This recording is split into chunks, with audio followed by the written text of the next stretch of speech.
Welcome to digital teacher जी। आज के हमारे इस वीडियो में आपका बहुत बहुत स्वागत है। और आज आपके लिए एक नया टॉपिक लेके आए हैं, वैदिक सभ्यता या वैदिक संस्कृति। वैदिक सभ्यता या वैदिक संस्कृति। तो ये जस्ट हड़प्पा के बाद का काल है। इससे पहले हम हड़प्पा सभ्यता, पुरापाषाण काल, ताम्रपाषाण काल, ये सारे अध्यायों को बहुत अच्छी तरह से अध्ययन कर चुके हैं। तो वैदिक सभ्यता को हम देखते हैं दो भागों में बांटा गया है, ऋग्वैदिक काल, उत्तर वैदिक काल। ऋग्वैदिक काल, उत्तर वैदिक काल को बांटा तो गया है, लेकिन दोनों में अंतर है। वो अंतर क्या है? पशुओं संबंधित, कृषि से संबंधित, उनके रहने लाइफ स्टाइल से, प्लस उनकी इकाई से, मतलब किस तरीके से रहते होंगे। तो उसी के आधार पर दोनों कालों को अलग अलग बांट दिया गया, लेकिन दोनों मेन रूप से वैदिक संस्कृति के अंतर्गत ही आते हैं। बस थोड़ा सा अंतर है, इधर वेदों की रचना हुई, उधर बाद में वेद की रचना हो ही चुकी थी, तो और दूसरे टेक्स्ट वगैरह लिखे गए उधर।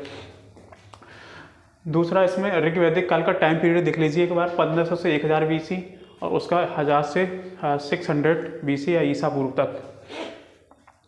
ऋग्वैदिक काल ही वो काल है, इन लोगों को अभी तक लोहे का ज्ञान नहीं था, लेकिन हमें पता है हड़प्पा सभ्यता में कांसे का ज्ञान था। लोग कांसे के मूर्तियाँ यूज़ करते थे, कांसे के सील्स वगैरह। दूसरा, ताम्रपाषाण काल में तांबे का उपयोग बड़े पैमाने पर किया गया। आपको पता ही है, नर्मदा टोली, दहमाबाद जैसे हमें बहुत सारी साइट्स देखने को मिली, वहाँ पर बहुत भरपूर मात्रा में तांबे का प्रयोग किया गया था। तो ऋग्वैदिक काल में तो लोहे का ज्ञान नहीं था अभी तक, लेकिन जब हम उत्तर वैदिक काल में देखते हैं तो ये लोग लोहे के ज्ञान से परिचित हो गए थे। इन्हें लोहे की खोज हो गई थी। खोज क्या, एक तरह से समझ लो, लोहे को उन्होंने एक तरह से एनरिच कर लिया था। लोहा जो है, हमें साक्ष्य मिलते हैं एटा के, उत्तर प्रदेश के डिस्ट्रिक्ट है एटा, इसके अंतर्जी खेड़ा से हमें लोहे के साक्ष्य प्राप्त हुए हैं। तो उस आधार पर बोला गया कि उत्तर वैदिक काल में लोहे के ज्ञान से ये लोग परिचित हो गए थे। जैसे ही लोहे का ज्ञान से ये लोग परिचित हुए, फिर इनकी लाइफ स्टाइल में सिग्निफिकेंस बदला हुआ है। क्यों? जब लोहा आ गया तो उससे हल भी बनाया जा सकता है, तो उससे फिर खेती करना भी पॉसिबल है। इसी कारण हम देखते हैं ऋग्वैदिक काल में जहाँ पर ये लोग व्यवसाय में सिर्फ पशुपालन कर रहे थे, वहीं पर हम देखते हैं उत्तर वैदिक काल में ये लोग नियमित रूप से क्या शुरू कर देते हैं? कृषि शुरू हो जाती है, कृषि। दूसरा, हम देखते हैं लोहे का तो ज्ञान यहाँ था ही नहीं, तो यहाँ पर एक्चुअल में लोग फिर कहाँ पर रहते थे? सप्त सिंधु प्रदेश में। सप्त सिंधु का प्रदेश है रावी, सतलज, सिंधु, झेलम, चिनाब, ये 7 नदियाँ थी उस टाइम। वहाँ पर नदियों सप्त सिंधु नदी प्रदेश में। लेकिन जैसे ही इनको लोहा मिला, तो अब क्यों खेती करने के लिए दोआब का मतलब होता है 2 नदियों के बीच का उपजाऊ भाग या उपजाऊ क्षेत्रफल, उपजाऊ मैदान। तो 2 नदियों के क्षेत्र में आ गई है, गंगा यमुना में उतर आए और यहाँ पर आके रहने लगे। जब यहाँ पर रहेंगे तो क्या स्टार्ट कर देंगे? उपजाऊ मैदान है, तो आप लोग जानते हो क्या होगी? खेती। दूसरा, इधर देखते हैं, यहाँ पर काले लाल मृदभांड बनते थे। मृदभांड की चर्चा मैं बहुत कर चुका हूँ, आपको पुरापाषाण काल से समझाता हुआ आ रहा हूँ। मृदभांड कुछ नहीं, बस मिट्टी, काली पकी हुई मिट्टी से बनाया गया एक तरीके का, आप मान लो उनका एक विशेष प्रकार का पॉट मान लो, बर्तन कुछ भी मान लो, जिसमें ये लोग सजावट के तौर पर भी प्रयोग कर सकते थे, प्लस किसी प्रोडक्ट को रखना हो, कुछ भी रखना हो, वो भी इसमें आसानी से रख सकते थे। दूसरा, इधर देखते हैं, थोड़ा बदलाव हुआ था, तो चित्रित मृदभांड बनने लगे थे अच्छे कलर के। तो मृदभांड थोड़ा याद रखना, मृदभांड तो वैसे पुरापाषाण काल, नवपाषाण काल पढ़ते ही आ रहे हैं, बन ही रहे थे। तो दूसरा, यहाँ पर ऋग्वैदिक काल में, उत्तर की नहीं, ऋग की बात कर रहा हूँ, लोग वंश के हिसाब से चलते थे, वंश बाई वंश। इस बात का सर मतलब क्या है? मतलब वंश परंपरा चल रही थी। आजकल सुना होगा वंश, उस वंश का राजा, उस वंश का राजा, मतलब उसी एक परिवार की श्रेणी का क्रम, वंश। यहाँ पर गोत्र नामक संकल्पना भी आ गई। आप में जो लोग ये समझते हैं गोत्र क्या है, बहुत अच्छे समझते हैं गोत्र क्या है, विशेष प्रकार से आप इसके लिए, आप वैसे आपको पता ही होगा गोत्र क्या है। वैसे आप लोग को सोचो, मुझे लगता है मुझसे बहुत अच्छी तरह से आपको पता होगा गोत्र क्या होता है। तो इस पर नहीं चर्चा करते हैं, चर्चा इस पर अपने टॉपिक पर आते हैं, जन। यहाँ पर जो ऋग्वैदिक काल में लोगों का जो एक तरह से मुखिया, यानी कहते हैं कबीला का ग्रुप, कबीले का हेड, कबीले में रहते थे यहाँ पे लोग। ऐसा थोड़ी था कोई डिस्ट्रिक्ट बन गया होगा, उनका कुछ बन गया होगा, नहीं, कबीला। तो कबीला का मुखिया कह दो, जन कहा जाता था, जन।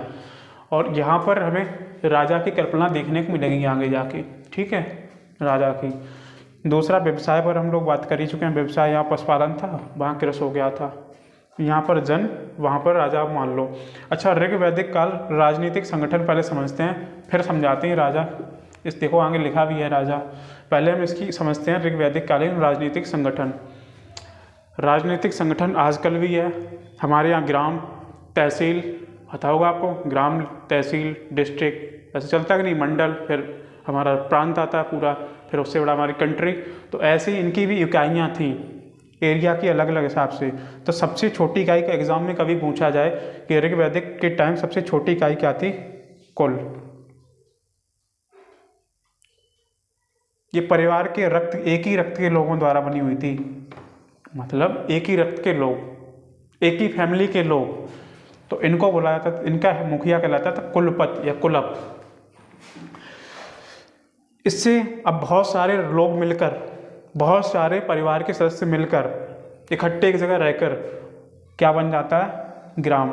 इसका मतलब कई परिवारों का समूह। और ग्राम का मुखिया कहा जाता था ग्रामणी। ये क्वेश्चन पूछा जाता है उस टाइम ग्राम के मुखिया क्या कहा जाता है? ग्रामणी। जब हम शेरशाह के टाइम जाएं तो कहा जाता था मुकद्दम या चौधरी, लेकिन अभी की ध्यान रखना मैं इससे बात कर रहा हूँ, ग्राम के मुखिया कहा जाता था ग्रामणी। और बहुत सारे ग्राम मिलकर बनता था विस। आजकल बहुत सारे ग्राम मिलके क्या बनता है? ग्राम शहर मिला के तहसील वो लोग बना देते हैं। वैसे ही उस टाइम विस को मिलके बनता था, बहुत सारे ग्रामों को मिलके विस। और इस विस का जो अधिकारी होता था या जो मुखिया होता था, हेड ऑफ होता था, वो कहलाता था विसपति।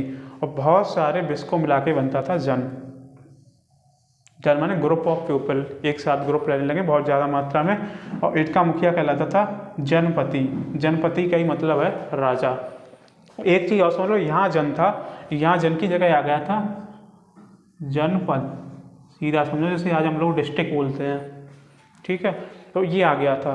तो अब एग्ज़ाम में कभी पूछा जाता है कि सबसे बड़ी इकाई क्या थी?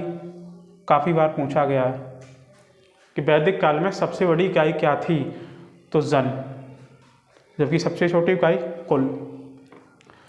अच्छा, इसमें एक चीज़ पे और चर्चा करता हूँ मैं, ऋग्वेद के मंडलों पर। वैसे आप लोगों को पता है ऋग्वेद में कितने मंडल हैं? टोटल 10 मंडल हैं। 10 में कभी कभी एग्जाम से कुछ क्वेश्चन पूछ लेते हैं, इन 10 में जो इम्पोर्टेंट है उनसे पूछे जाते हैं आपके।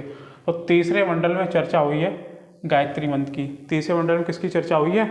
गायत्री मंत्र की। बहुत इंपॉर्टेंट है, ध्यान रखना है इसको। ये विश्वामित्र ने वैसे लिखा था, चलो मैं बता देता हूँ आप। ये तीसरा मंडल की रचना की थी विश्वामित्र ने। 7वां मंडल 10 राज्य युद्ध का वर्णन मिलता है। 10 राज्य क्या है? ये आर्य और अनार्य लोगों, क्योंकि जो वैदिक लोग हैं ये आर्य लोग थे, तो आर्य एवं अनार्यों के बीच एक युद्ध लड़ा गया था। और आर्यों की तरफ से लड़ा था एक राजा था 10 राज, मतलब 10 ग्रुप का मुखिया। तो 10 ग्रुप के मुखिया को एक बंदा था, मैं नाम बता दूं उसका, एक इंसान था उस टाइम का, सुदास। ऐसे समझो, इस सुदास नाम के व्यक्ति ने इन 10 राजाओं को एक साथ हरा दिया था। इसी वजह से इसका नाम पड़ा 10 राज्य युद्ध। और ये युद्ध लड़ा गया था आपका रावी नदी के किनारे। कौन सी नदी किनारे? रावी नदी किनारे।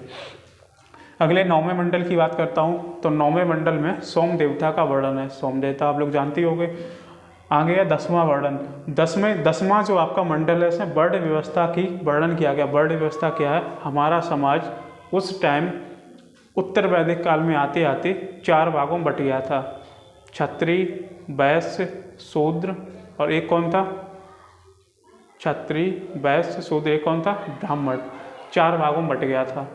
तो उन 4 वर्ण, जो तुम्हारे 4 वर्ण हैं, पूछा भी जाता है एग्जाम में कितने वर्ण हैं? 4 वर्ण। तो प्रमुख रूप से इन चारों वर्णों का वर्णन इसमें मिलता है आपके 10वें मंडल में। तो आप याद रखेंगे ये चारों आपके लिए अत्यंत ही इम्पोर्टेंट हैं। ये 4 मंडल आप याद रखना हमेशा, काफ़ी इम्पोर्टेंट है आपके लिए। ठीक है फ्रेंड्स, इसके बाद हम आपको मिलते हैं नेक्स्ट वीडियो में। Thank you friends.